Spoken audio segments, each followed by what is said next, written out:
No one ever expected Mary Bennet to be chosen. Not in a room full of brighter sisters, not in a world where charm spoke louder than thought, and certainly not by a man who could have had anyone. But the truth is, the quietest love stories are the most dangerous, because they don't begin with passion, they begin with silence, the kind that slowly, gently becomes everything. Mary Bennet had spent her entire life being present, and yet unseen. In every room, she stood exactly where she was expected to be. Proper, composed, and forgettable. Her sisters laughed more easily, spoke more freely, and drew attention without effort. Mary, on the other hand, had learned to exist in the spaces between conversations, listening instead of speaking, observing instead of participating. It was not that she lacked feeling, in fact, she felt too much. But feeling deeply in a world that values charm over thought is a dangerous thing, so she hid it, behind books, behind careful words, behind a version of herself that asked for nothing. And over time, she began to believe that nothing would ever be offered. Not admiration, not understanding, and certainly not love, because love, as she had seen it, was reserved for those who could command a room, not for those who quietly studied it. But something began to shift the moment Tom entered her world. He was not the loudest man in the room, not the most charming, not even the most obvious choice. And yet, there was something about him that unsettled her in a way she could not explain. He noticed things, like small things, the kind no one else ever cared to see. The way she hesitated before speaking, the way she held her thoughts back as if weighing whether they were worth sharing, the way she listened, not politely but intently, as though every word mattered, and for the first time in her life, Mary had the uncomfortable, unfamiliar feeling of being observed, not judged, not dismissed, but seen. It started simply, a conversation that lasted a moment longer than necessary, a question asked, not out of politeness but genuine curiosity, a book placed in her hands, chosen not at random but with care. Tom did not overwhelm her. He did something far more dangerous. He gave her space to exist fully. And in that space, something began to awaken. At first, Mary resisted it. She told herself it was nothing, a passing kindness, a temporary attention that would soon fade like all others, because hope was not something she allowed herself to feel. Hope led to disappointment, and disappointment was something she knew far too well. But Tom was persistent in the quietest way possible. He did not demand her attention. He earned it, slowly, carefully, until she found herself thinking of him when he was not there, replaying conversations, wondering what he meant by certain words, noticing the absence of his presence in a way that felt unsettling. This was not how it was supposed to happen. Mary Bennet did not fall into love stories. She stood at the edges of them, and yet, without warning, like she found herself stepping closer to something she did not fully understand. Something fragile, something unspoken, something that lived in glances, in pauses, in words that almost but never quite said what they meant. And the most dangerous part of it all was that Tom seemed to feel it too, but neither of them said a word, because some feelings, once spoken, change everything, and Mary was not yet ready to risk the one thing she had just begun to find. Being seen, but how long can silence protect a love that is already beginning to grow? It was never loud. What existed between Mary and Tom did not announce itself, did not demand attention, did not follow the rules that most love stories seem to obey. It lived in the in-between, in pauses that lasted just a second too long, in glances that quickly turned away, in conversations that circled around something neither of them dared to name, and somehow that made it stronger, because when nothing is spoken, everything begins to matter more. The day of the lake should have been ordinary, a simple outing, fresh air, a polite company, nothing that Mary had not experienced before. And yet, from the moment she stepped onto the boat, something felt different. Perhaps it was the stillness of the water, or the way the world seemed quieter, as though it had softened just for them. Or perhaps it was him. Tom sat across from her, composed as always, but there was a subtle tension in him that she had not noticed before, as if he too was aware that something had shifted. He began to read. Poetry. Of course it was poetry. Mary told herself to focus on the words, to take notes, to remain sensible, to remain herself. But the problem was, His voice made that impossible. It was calm, thoughtful, but not distant. There was warmth in it now, something personal, as though he wasn't just reading the lines. He was feeling them, and worse, he wanted her to feel them too. "You're holding the line too tightly," he said gently at one point. It was a simple comment, practical, harmless, and yet it didn't feel like he was speaking about fishing at all. Mary paused, because suddenly she was no longer thinking about the line in her hands, but about herself. Had she been holding everything too tightly? Her thoughts, her feelings, her very existence. She laughed, awkwardly at first, and that more than anything surprised her. Mary Bennet was not someone who laughed easily. Not like this, not without thinking, and yet here she was, letting go just a little, because with Tom, it felt safe to do so. They spoke of small things, books, nature, climbing mountains neither of them had ever climbed, skills she did not possess, confidence she did not claim. "I am not skilled," she admitted quietly, and in that moment, she expected the usual response, polite dismissal or gentle agreement, but Tom did neither. Instead, he looked at her as though that answer did not define her at all, as though there was more to her than what she believed herself to be. And that look, it stayed with her. Time moved differently on the water, slower, softer, as if the world had given them permission to exist outside of expectation. Mary found herself forgetting the rules she had lived by for so long, forgetting to measure her words, forgetting to shrink herself, forgetting to be invisible. And then came the laughter. Not perfect, not graceful, but real. They shared a moment over something trivial, drawings, sketches, small embarrassments, and suddenly the distance between them felt smaller. Tom admitted his flaws, his lack of skill, his past, even his failed attachment to another. And instead of making him seem lesser, it made him closer, because he was not performing, he was not pretending, he was simply honest. And honesty, Mary realized, was far more intimate than charm. But honesty can also be dangerous, because once you begin to reveal yourself, you cannot easily go back. There was a moment, brief, fragile, where everything almost changed. A shift in tone, a hesitation in breath, words that came close, too close, to crossing the line between friendship and something more. Mary felt it, that quiet pull, that question neither of them dared to ask. And then it was gone. Interrupted, redirected, silenced, as though the world itself had decided they were not yet ready. Mary looked away first, because it was easier to pretend nothing had happened than to face what almost had. But inside her, something had already begun to change. Because once you feel seen, once you feel understood, it becomes impossible to return to being invisible. And Tom, he had seen her, not the version she showed the world, but the one she had kept hidden for so long, the one that hoped, the one that felt, the one that wanted more. But wanting more comes with a cost, because the moment you allow yourself to hope, you also allow yourself to be hurt. And Mary Bennet had no idea that the very man who made her feel seen would soon be the one to make her feel completely misunderstood. Was this the beginning of their love story, or the moment it quietly began to fall apart? Love did not leave them all at once. It unraveled slowly.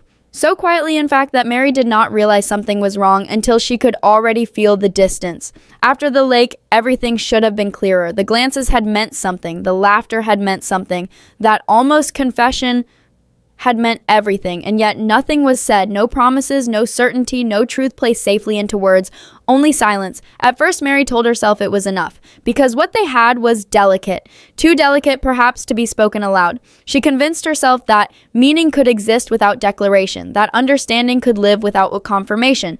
But silence has a way of changing shape. What once feels safe can quickly begin to feel like doubt. Tom grew distant, not cruel, not unkind, just different, as though something inside him had shifted, something he was trying unsuccessfully to hide. Mary noticed it in the smallest ways. The way his eyes no longer lingered as long, the way his words became more careful, less personal, the way conversations that once flowed so easily now felt measured. And for someone like Mary, someone who had spent her entire life reading between the lines, this change was impossible to ignore. She began to question everything. Had she imagined it, the connection, the understanding, the feeling that had seemed so real? Had she mistaken kindness for affection, attention for something deeper? It would not be the first time she had misunderstood her place in the world, but this felt different because this time she had not been alone in it. She had seen it in him. She was sure she had. And yet, instead of clarity, came confusion because suddenly another name entered the conversation, Mr. Ryder. He was everything Tom was not: confident, fortunate, certain of his place in the world, the kind of man who did not hesitate, the kind of man who chose and expected to be chosen in return, and for reasons Mary could not understand, he had taken an interest in her. It should have been flattering. Perhaps in another life it would have been, but now it only complicated everything, because every time Mr. Ryder spoke, every time his presence was felt, Mary found herself searching for Tom's reaction, and what she saw unsettled her. Tom withdrew, not with jealousy, not with urgency, but with something far worse.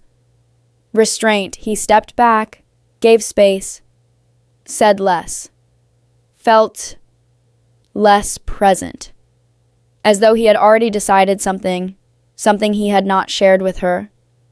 And Mary felt it, that quiet shift, that invisible line being drawn between them. What she did not know, what she could not possibly know, was that Tom believed he was doing the right thing, because in his mind, the choice was obvious. Mr. Ryder could offer her everything: security, wealth, a future free of struggle, things Tom believed deeply, painfully, that he could never give her.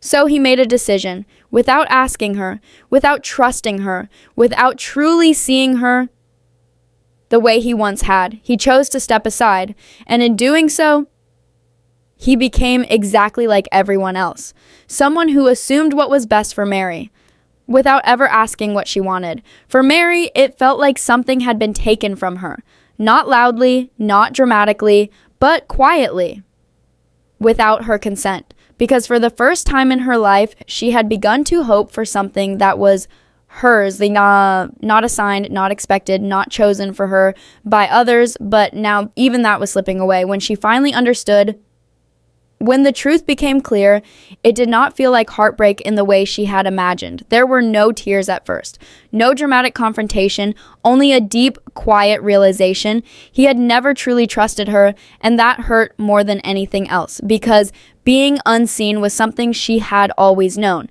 But being seen and then misunderstood, that was something entirely new. Still, Mary Bennet was no longer the girl who stayed silent, no longer the girl who accepted what was decided for her. Something had changed in her, something the lake and Tom had awakened.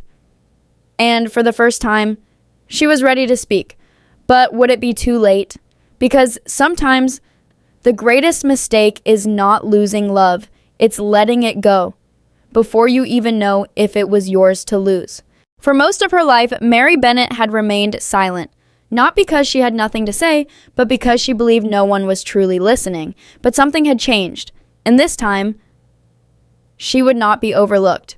When the truth finally came out, it did not arrive gently. It came in fragments, in explanations that felt incomplete, in words that tried to justify something that should never have happened. Tom had made a decision about her future, a decision about her happiness, a decision about her heart, and he had made it without her. At first, Mary could hardly believe it, not because she thought him incapable of such a thing, but because she had believed he was different. He had seen her, understood her, respected her in a way no one else ever had, or at least she thought he had. You thought it was in my best interest? The question was simple, but beneath it was something far deeper, not anger alone, but disbelief. Because this was the same world she had always lived in, a world where people assumed they knew what was best for her, a world where her voice was secondary or entirely unnecessary. And Tom, the one person who had made her feel otherwise, had done the same. For a brief moment, he said nothing, and in that silence, Everything became clear. He had not meant to hurt her. That much was obvious, but intention does not erase impact. And the truth was, he had hurt her in the one way that mattered most. He had taken her choice away. Mary felt it then, not just disappointment, but something stronger, something she had never allowed herself before. Resolve.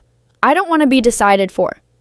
The words were quiet, but they carried weight, because this was not just about Tom or Mr. Ryder or even love itself. This was about her voice, her wants, her right to choose her own future. For so long, she had lived on the outside of everything, watching life happen around her, accepting whatever role was given to her, but not anymore. Tom tried to explain. He spoke of his limitations, of what he could not offer, of how he believed she deserved more comfort, more security, more certainty, but Mary understood something he did not. Love was not about having more. It was about being known. You never asked me.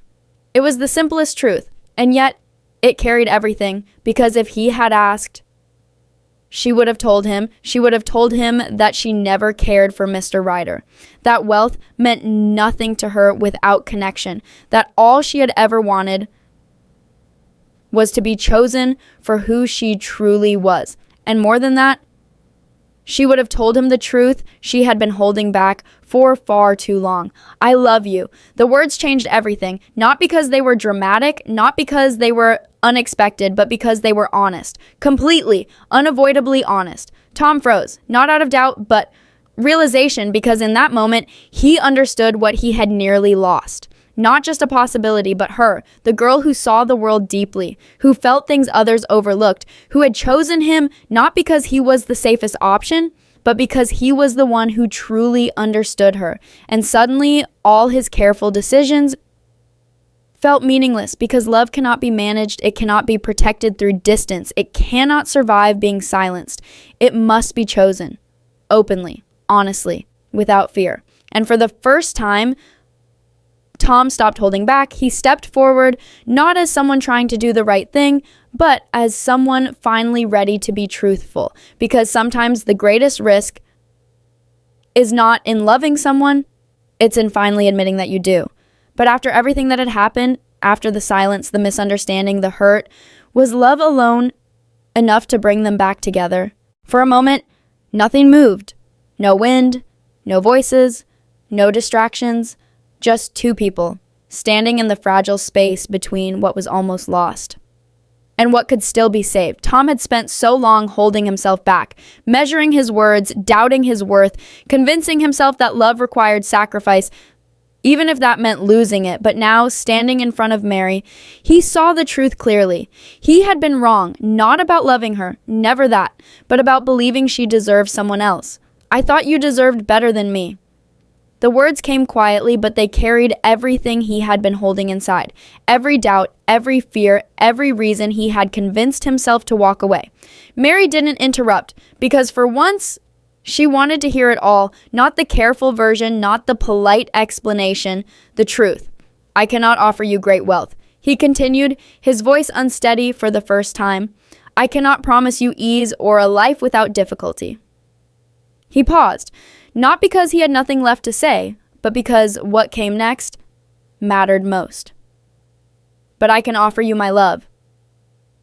Simple, unpolished, without performance, and yet it was the most honest thing he had ever said. Mary felt it, not just the words, but the meaning behind them.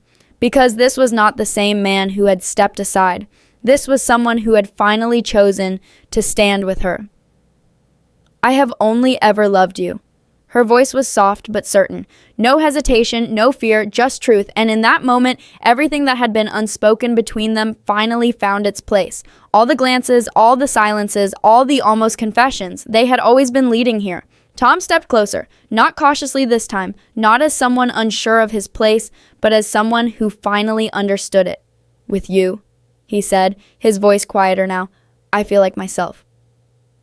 And that was what Mary had been waiting for. Not perfection, not grand declarations, just truth. For so long she had lived on the outside of everything, watching, waiting, wondering if she would ever belong to something real. But now, she wasn't standing at the edge anymore. Mary Bennet, he said her name like it mattered, like she mattered. Will you do me the very great honor of becoming my wife?" There was no hesitation this time, no doubt, no fear. Yes.